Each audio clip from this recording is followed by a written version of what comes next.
Bahaya filler payudara akan kami bahas bersama Dr. Ade Sitorus yang merupakan spesialis bedah plastik The Clinic Beautylosophy. Selamat malam, Dok. Halo, selamat malam. Dokter, di beberapa negara ini kan filler payudara sebenarnya sudah dilarang karena dinilai memang tidak aman dan tidak untuk disarankan. Tapi faktanya di Indonesia menurut atau sepengetahuan dokter ini bagaimana? Masih banyak dilakukan atau tidak? Dan sebenarnya apa saja risiko dari filler, Dok? Ya, jadi filler payudara itu sebenarnya yang disarankan itu betul tadi implan dan fat transfer ya. Kemudian untuk dengan menggunakan yang sedang lagi booming itu dengan hyaluronic acid ya, yang kita sebut umumnya filler gitu. Tapi filler itu sebenarnya macam-macam ya opsinya. Nah, oleh karena filler itu gampang dicapai, gampang didapatkan, kemudian cara pemberiannya mudah, sehingga banyak orang-orang yang menggunakan filler dengan bahan dasar hyaluronic acid ini secara bebas. Dampaknya apa sih, Dok, sebenarnya bagi kesehatan? Apa saja potensi bahaya yang bisa ditimbulkan? Ya, pada dasarnya hyaluronic acid itu bahan yang dapat diterima dengan baik di tubuh. Namun cara pemberiannya itu bermacam-macam sesuai dengan bentuk anatomi tubuh dan juga berikut dengan komponen di dalamnya.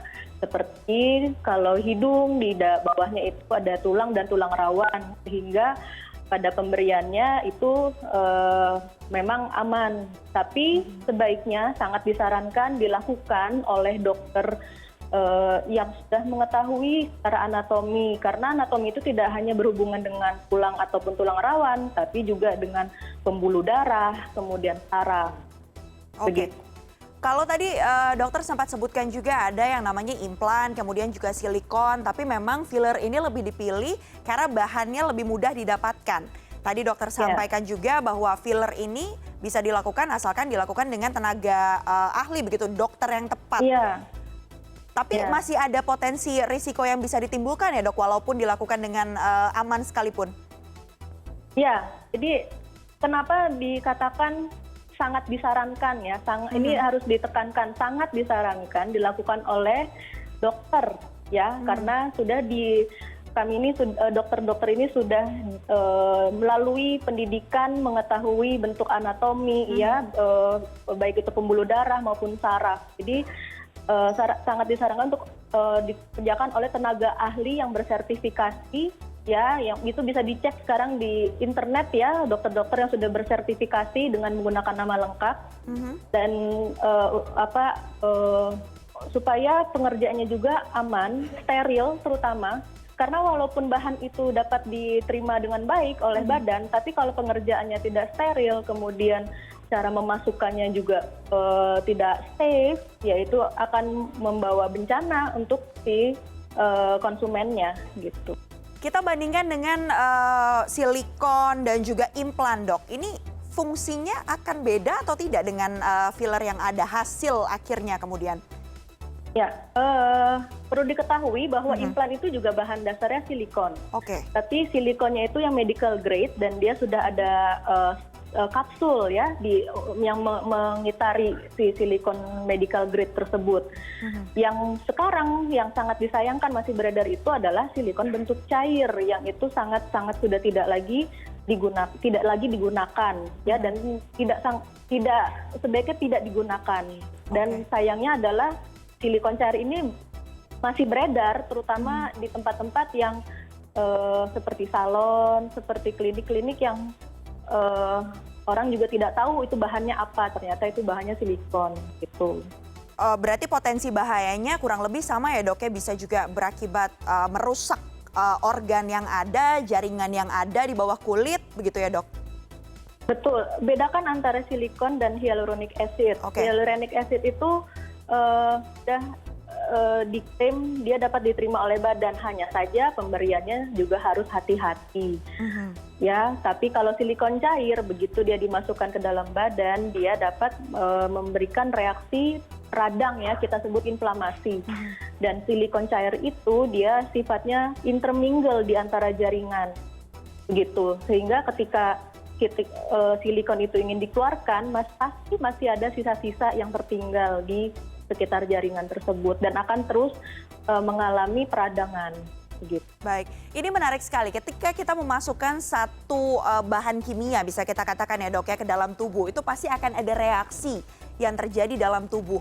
Biasanya itu apa saja reaksi yang timbul dan sejauh mana kemudian diketahui bahwa reaksi itu adalah proses yang aman atau justru itu mengarah kepada proses tubuh tidak menerima bahan kimia tersebut, dok?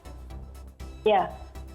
Jadi untuk hyaluronic acid juga ada beberapa kasus yang saya temui juga, dia memberikan reaksi alergi ya. Jadi oleh karena itu pemberian bahan kimia hyaluronic acid ini juga harus dengan perhatian khusus, di mana si petugas yang memberikan itu bisa mengedukasi si konsumennya bila terjadi gatal-gatal di sekitar area yang diberikan gitu, seperti misalnya hidung gitu, ada kemungkinan satu alergi, yang kedua bisa juga infeksi gitu, atau mungkin agennya juga mungkin ada yang tidak steril atau dan lain sebagainya. Gitu. Oke, Dokter Ade, terakhir, bagaimana kemudian saya minta Dokter Ade ini untuk memberikan edukasi kepada seluruh penonton saat ini untuk bisa lebih hati-hati dan waspada agar tidak terjebak adanya klinik abal-abal dalam melakukan filler atau mungkin bahaya-bahaya dari filler itu sendiri. Silakan, Dok.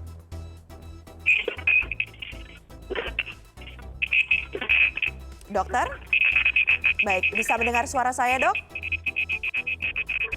Halo? Ya, silakan, Dok. Ya, jadi saran, tidak hanya saran dari saya, tapi mewakili dokter-dokter yang melihat ya berita mengenai filler payudara itu, sebaiknya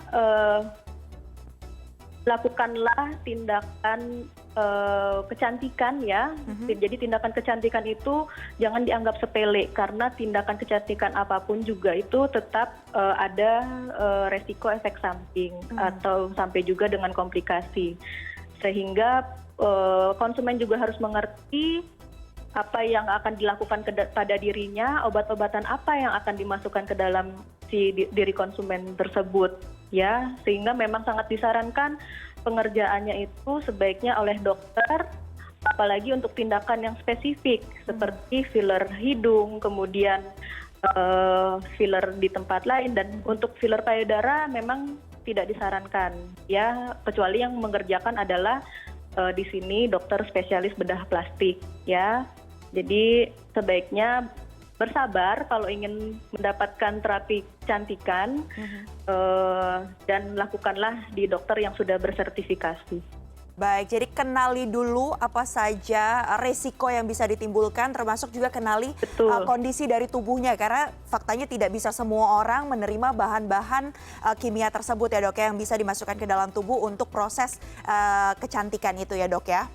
Betul. Baik, terima kasih banyak dokter spesialis bedah plastik, yakni Dr. Ade Sitorus sudah bergabung bersama kami di CNN Indonesia Connected malam hari ini. Sehat selalu dok. Ya, sehat selalu juga.